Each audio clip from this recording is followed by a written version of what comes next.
Welcome back to the OmniStudio series. I'm Vishnu Kumar, and in this session, we are going to learn about send, response, transformation, and integration procedures. So let's get started.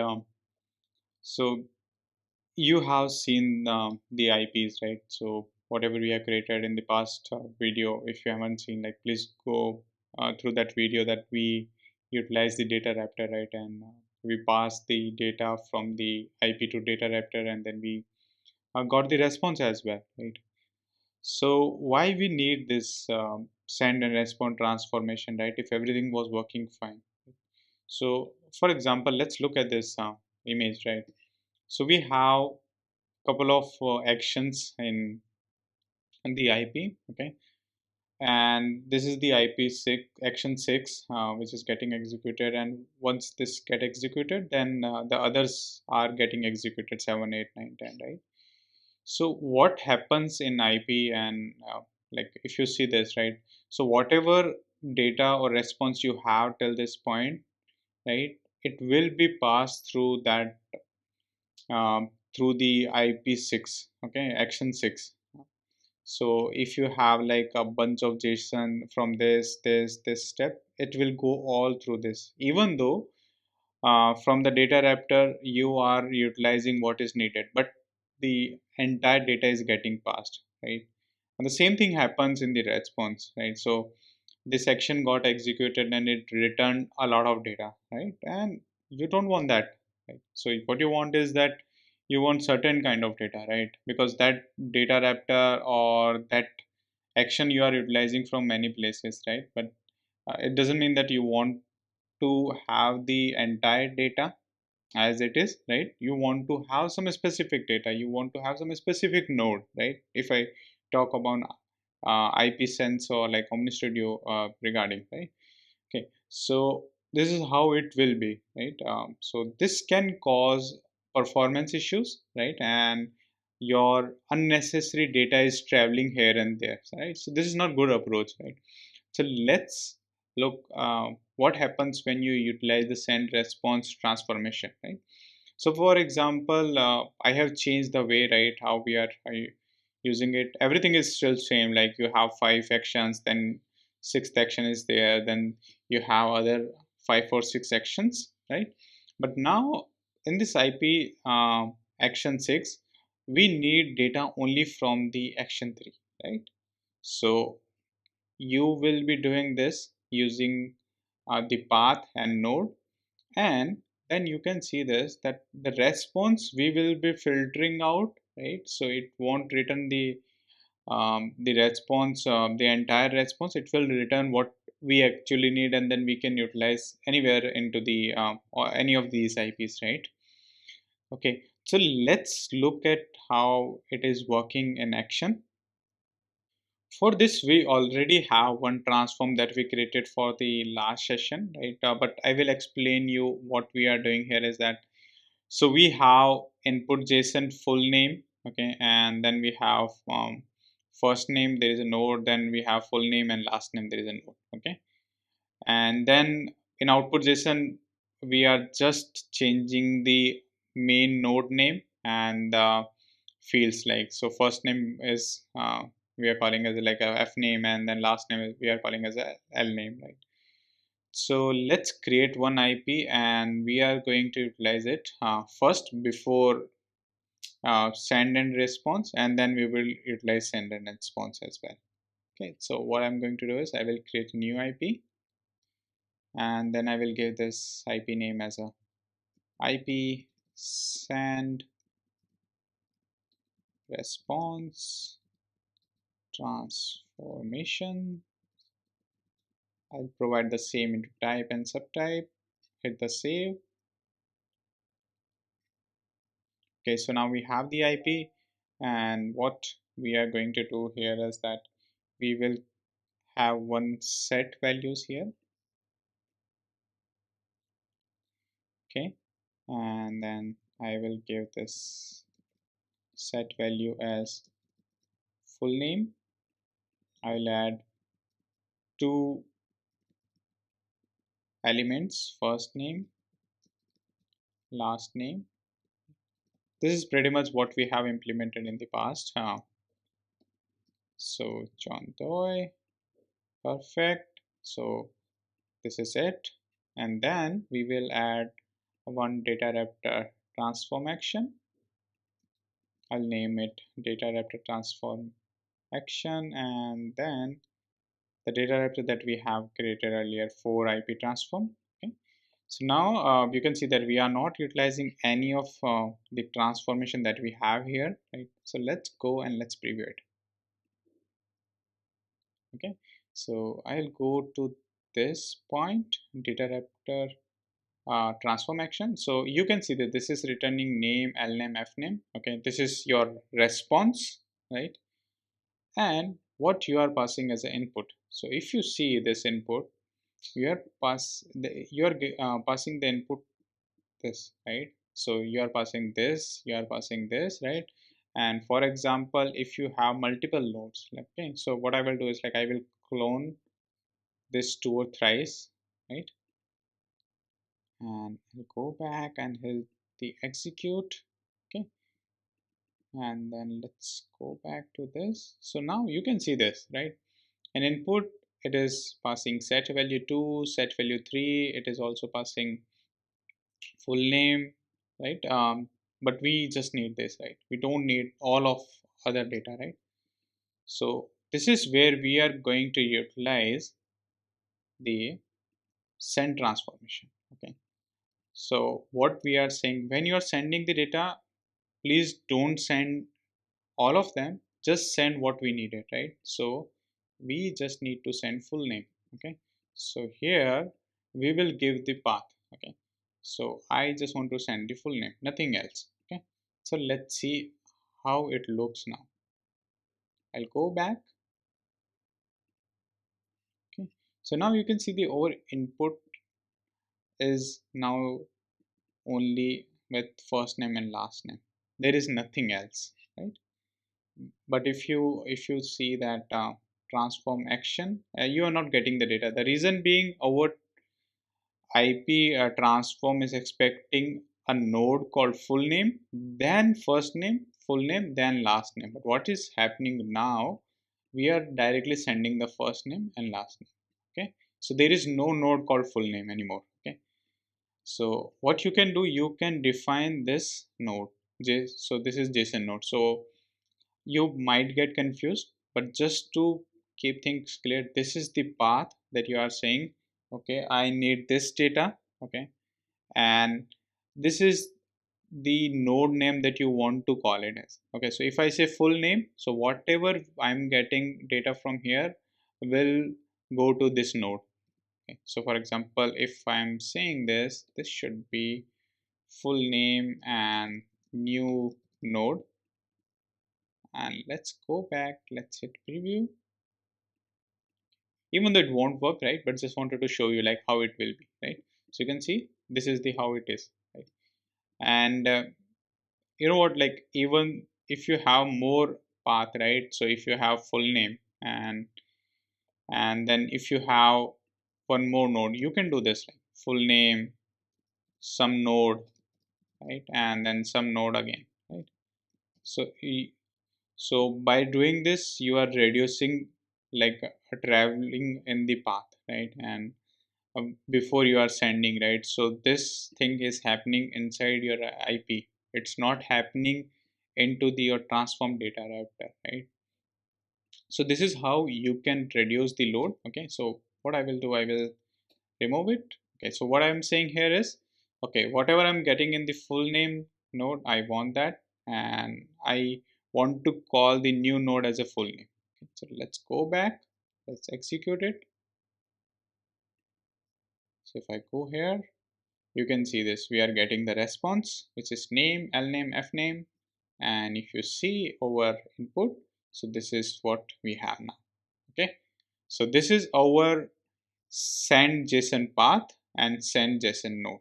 Okay, similar thing we have here as a response JSON path and response JSON node. Okay, here we will define the data that we want, right? And here if you want to call this data as a new node, we can define that. Okay, so for example, in this our example, if you see this, right, so we have name, we have L name, we have F name. Okay, but I want this data inside the a new node, okay, which should be called as full name. Okay, and how I can do that? So here I'm receiving my data in this format. Okay, so name. Okay, so the node that I'm receiving is name. Okay, so I am going to give this path. Okay, this is my response JSON path that I want data from here. Okay, and then I want to call it as a another, like some kind of an other name, right? So I will call it like, okay, this can be full name response. That's fine, you can keep it anything. Okay, let's go back, let's execute it. Okay, we have this, we have this. Okay, so we have L name, we have F name. Let's go back. Response is a node. It should be coming into this.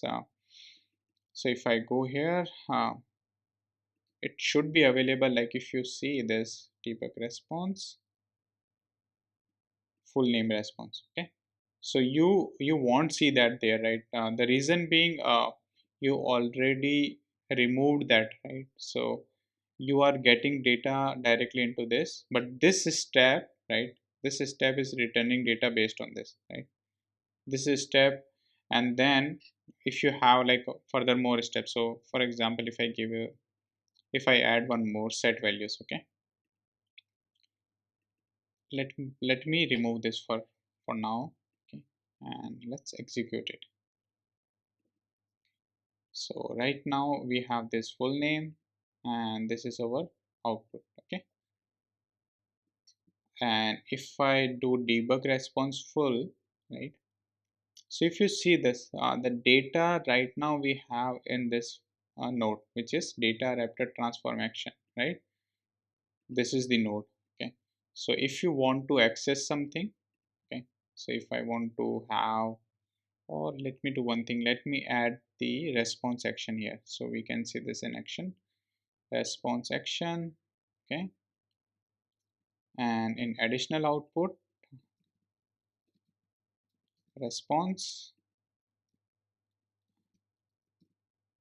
So whatever I'm getting from here, okay, this is getting printed. Okay, but I don't want to call or use this node name, right? What I want is I want to have the another node, right? So this is where you will utilize it. So once you do this, like full name new node. Okay, and if I go back, execute it, so you see this full name new node, right?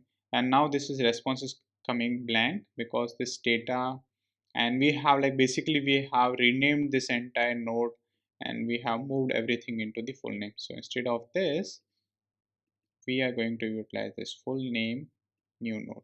Okay, so I'll do the execute and I'm getting my data. And you might have one question, right? Why I want to utilize this, right? Why should not I use this, right?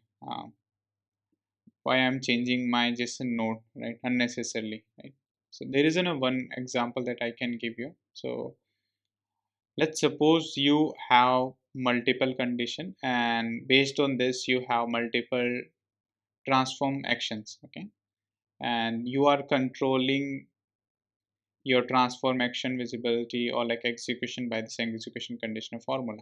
Okay, and by that means, like at a single point, one of your transform data raptor or this transform data raptor will be called, right?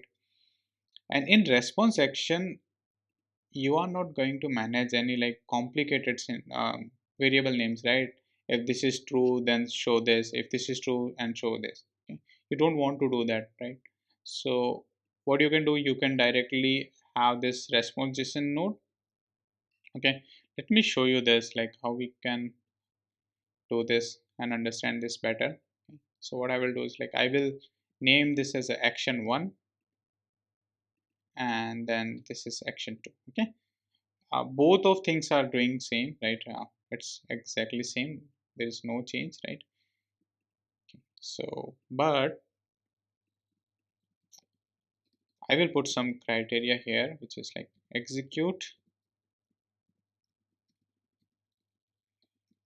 if it's 1, then execute this part, and if it is 2, then execute this part. Okay, so this is the variable that I'm going to declare here, execute 1. Okay, so let's hit this. Okay, let's see what got executed. So if you go here, right, so you're seeing this data raptor action 1 got called, right? If I replace it to 2, then data raptor transform action 2 got called, right? So okay, this should be it. Okay, now you can see this, this is getting called because it was a string, it wasn't a number, right? So you can see this is how it will be. And but if I remove this, right, if I remove this transformation from here, right, now it's hard for me to manage here, right? Because at certain point this can be executed, and other point it can be executed, right? So, and I don't want that complicated thing here, right? I don't want to put some kind of if else here, right, as well, right? If execute 1, then use this. If execute 2, like use this, right? Oh, this is getting over complicated, right? So this is the one use case that I want to I can utilize this response JSON node.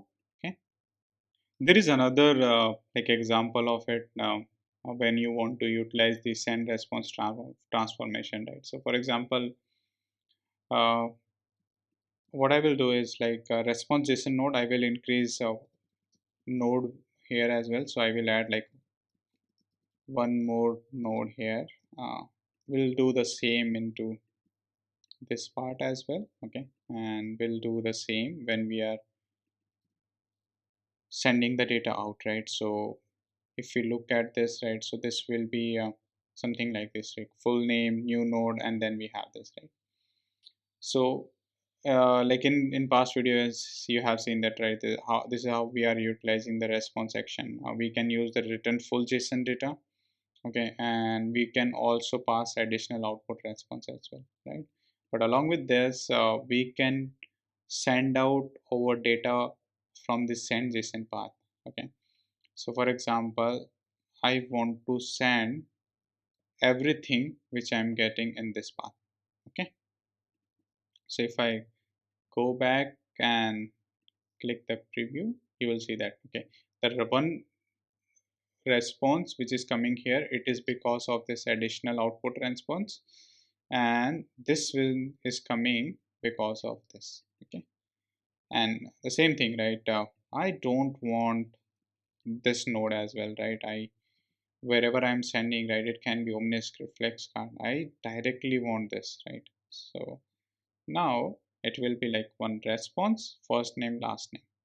Okay, and maybe now you have planned that in OmniScript or FlexCard you are already having your logic written, and where you are expecting data in a node called FlexCard full name. Okay, so if I do this and hit the execute, you see this, so we are having based on additional input or output, and then this is how we are getting data when we are sending back to the response. Okay, so this is one more use case that I believe you should utilize along with this additional output response, right? So it will prevent you sending a lot of garbage data to your OmniScript, right? When we cover the OmniScript, you will see that we will be utilizing this again and again. Okay, Cool. I think that's it for the send response transformation. If you like the video, please do subscribe the channel. It motivates me. See you in next session. Thank you so much. Bye bye.